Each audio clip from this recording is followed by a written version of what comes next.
Okay, my topic might not be the most interesting, but it is, as business owners, a very important topic, and it's to do with managing your business's cash flow. Okay, so whether you take the optimistic view of money, the pessimistic view of money, like Spike Milligan, who was a Welsh comedian, money can't bring you happiness, but it can bring you a better form of misery, or whether you take a more positive view, and the more money you've got, the better the situation. It's crucial as business owners that when we need cash or money in the bank account, that we have access to it. Okay, so that's what I'm going to talk about today is cash flow. So let's explain a little bit about cash flow, just so that we're all on the same page before we sort of go through it in a bit more depth. Cash flow is simply the movement of cash in and out of a business. Okay, so it's not just physically cash in your hand, but it's the amount in the bank account as well, the amount of money you've got access to. And just as a river flows and water flows down a river, and sometimes there's lots of water in it, might be overflowing with water, sometimes there's very little water or no water. It's the same with money in the business. The flow of cash can either be good or it can be bad. Okay? And we want to try and avoid, or every business owner wants to try and avoid poor cash flow. So if you have poor cash flow, then it stops us implementing all the strategies we thought of doing, so we don't have the money to implement them. So we start the year, going into a financial year, we've got all these strategies, all these things we want to do to take our business to the next level. We find during the course of the year, we don't have the cash to do it. Or else, we've even budgeted purchases during the year. So we've done a nice budget, we want to buy some equipment in June. Get to June, although there's budget there for buying the equipment, there's no actual cash there. So cash flow, having a poor cash flow affects us sort of operationally as well. And it's the reason that most businesses fail is due to poor cash flow. It's not necessarily that the business isn't making money, and I'll touch on the difference between profit and cash flow in a minute. So it's not really the business not making money, it's the fact we don't have cash to sustain the operations. And people say cash is king for a reason. Profit is nice, and profit's the reason that we're in business, but cash flow and having that cash available when we need it, it enables us to stay in business to make the profit. Okay?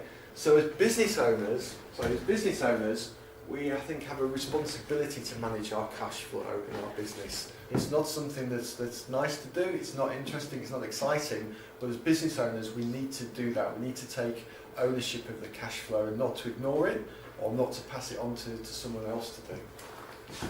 Okay, so let's talk a little bit about profit and cash flow, just to separate those sort of two concepts. Okay, profit is really the answer to the question, is my business making money? Which, as I say, unless you're an NGO, is the reason that we're all in business is to make money. Okay, it's reflected on your income statement, so when your bookkeeper accountant gives you their monthly income statement, then that's reflecting the profit. And it normally goes with the dates on the paperwork. So if you receive an invoice in May, it will be processed for May. If you issue an invoice to a client in May, it will be processed in May normally. But you might not pay the invoice or receive the money until June or July, in which case that money coming in has got a different phasing. So the bookkeeping, the income statement, the profit side of the business is almost like a paper exercise as to if you're making money or not. The cash flow is more, when is that money coming in? When can I actually get my hands on it? Because the sale isn't a sale really until you actually get hold of the cash, is it? It's just an exercise on paper really, and often it costs you money to deliver your product or service, but until you get the cash, it's not really a sale. And that's the viewpoint of cash flow. Do I have enough cash? Cash, not just physical cash, but money in the bank as well. Do I have enough cash to keep my business going whilst I bring in the money associated with the profit? Okay? So cash flow takes into consideration basically the date on which you're actually going to get the money, or you have got the money, or you're giving the money over to people. Whereas income statement and profit is more paper-based in terms of dates and not the actual movement of money. Does that sort of make sense? Yeah? Because quite often the two are sort of confused really, or taken as the same thing. Because just if you end up with 40,000 rand in your business bank account at the end of the month, it doesn't necessarily mean to say you've made 40,000 rand of profit, because you might not, for example, have paid all your suppliers, but you might have got all your money in from your clients or vice versa. Okay. Let's take an example, just to get this sort of differentiation between profit and cash flow. Business one, which happens quite a lot when businesses start up, yeah? They have to pay their suppliers before they get paid by their clients. So money to survive operationally is a big scramble, okay? So in reality, the cash flow is going to be a problem, having the cash to make those payments before the money comes in. But the business might actually be very profitable. Okay, so they'll have the problem of trying to keep the business going initially, whilst they can start to gather their profits in order to help their cash flow, because they're keeping their reserves from their profit. Yeah. Business B, and this happens in the restaurant industry, they're collecting their money there and then, swipe the credit card, pay cash, etc., and the money's coming in. So the cash flow is brilliant, but over a long period of time, the profitability is not there, and so the business isn't viable. So there is a difference between cash flow and profit. Okay. 5 very common reasons why businesses experience cash flow problems. Okay. The first one is too much stock. People tend to hold a lot of stock. Okay. The more stock that you've purchased, the more money that you're effectively holding in your business, and the costs that you've incurred without actually getting it out there and generating revenue from it. Okay? The other one is how slow people are at turning around their product or their service and getting it out there. So the one I always use is, for example, if you're designing someone's website and you're going to wait until the end for payment, and it takes you months and months and months and months to deliver that website, then you're not going to get the money in until the end. So one of the ways to try and avoid cash flow problems is to try and get that money in earlier, and I'll touch upon that as quickly as possible. I'll touch upon that in a few minutes. Okay? Allowing customers too much credit. If you give guys credit or allow them to pay over 30, 60, 90 days, that's the equivalent of them physically having your cash. You're giving them their cash. Because that's money that's due to you, that is your money, that's money that should be by rights in your bank account because you've delivered your product or service. So think of it as effectively the more time you give people to pay, effectively the more you're giving them your cash to hold on to. Seasonal demand, this is a big one, in particular like in the bed and breakfast industry. Peaks and troughs of income during the year, and people see these peaks of income and don't think about the rest of the year when there's not going to be a lot of occupancy, and they'll invest, spend the money, and then when they get to those periods throughout the year where it's very quiet, then they don't have the money, the reserves to fall back on to see them through. Okay. It's the same with people who are taking big contracts. If you've got like a big tender or something like that, and you get paid for that, it might be a little while before you can get the next payment from the next tender, or in fact to get the new business. So you've got to bear that in mind and keep hold of the money. And then the big one, which we can't foresee, hence its name, is unexpected costs. Quite often the curveball comes. Some piece of equipment's failed, we need to replace it. Stuff happens basically. We don't have the cash and reserves to be able to pay for that, and that can sort of cripple a business. Yeah. So those are the top 5 things that we need to bear in mind.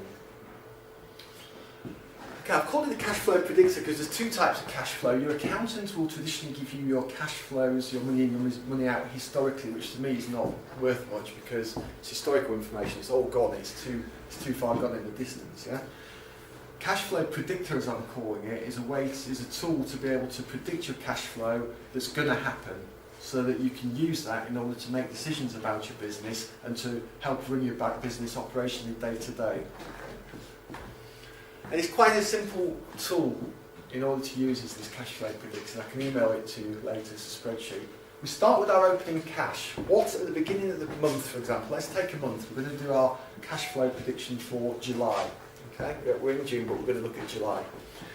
So we take our opening cash. Opening cash is what we actually got available to us, money we've got available to us, whether it be money in the bank, the overdraft that we've not touched or that we've got part of the limit left, whether it be physical cash, etc. But it's the money that we've got available that we can physically spend, not promises of money, but physical money that we can spend.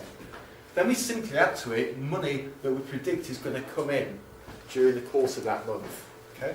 Now, from the point of view of clients, it's not going to be all the money that you've invoiced in June that's going to come in July. Some people have got different payment terms to others. Some people are quicker at paying than others. And you've got to bear that in mind. So if you invoice 50,000 rand in June, it doesn't mean to say that that 50,000 is going to come in July. Then we just subtract from that the money that we think is going to go out of the business. And you're a lot more in control of that because you're the ones making the payments. For the money coming in, you're reliant on your clients. For money out, you're more in control. You can delay payments if necessary. And then that gives us what's called our closing cash. Okay? And the closing cash is basically, it's not profit, it's not our profit, it's how much money we've got as a surplus or a deficit in order to keep us trading. Remember I said that the cash flow is different to profit? So if I have a surplus of 30,000 rand at the end of the month, doesn't mean to say I've made 30,000 rand profit, it means I've got 30,000 more in my bank account, but it's now 30,000 more available to me than I need to keep me going through the month. Okay. So what are those? What are those categories? Only cash, like I say, it's available money, so money that if you had to spend it today, you've actually got access to. So not that promise of the money that will come in tomorrow from the client or whatever, but physically money that you've got available. Money in is literally that. It is any format of income that you're expecting to come in. So it could be client sales, we'll talk about those in a minute. It could be... Yes, sir? Is that refund there in the English unit? It is, yes. Yeah. So it could be anything, tax refund's even funnier, right? Yeah. But any type, got to think outside the box, any type of income that you're expecting. So if you're receiving sales commission, for example, that, if you've going to receive a bank loan or extension to the overdraft or whatever, if you're an NGO and you're going to receive donations or sponsorship if you're sponsored, that type of thing. Any type of income, it's not just through normal sales. Okay, so literally any type of income.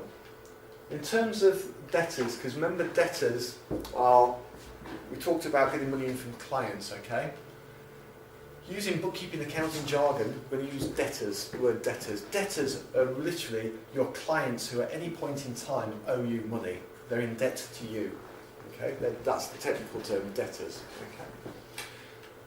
And like I said before, if they've effectively got your cash, got your money, if they owe you money, if you provided a service or provided supplied a product, and you're due to that money. That's the question rhetorically, but how well do you know your numbers? And by that I mean, for example, do you know how much is owed to you by each client and when that payment is due? Okay, when it's due. The more clients we've got, the more we need to know our clients better in terms of that, yeah? How good is your debt collection system? So when the client goes overdue, what do you do? How long do you wait? How do you chase? Do you chase aggressively? Do you chase nicely? Do you chase nicely and then get aggressively? Does it get so bad you have to get your mother-in-law to chase for you? You know what I mean? Yeah?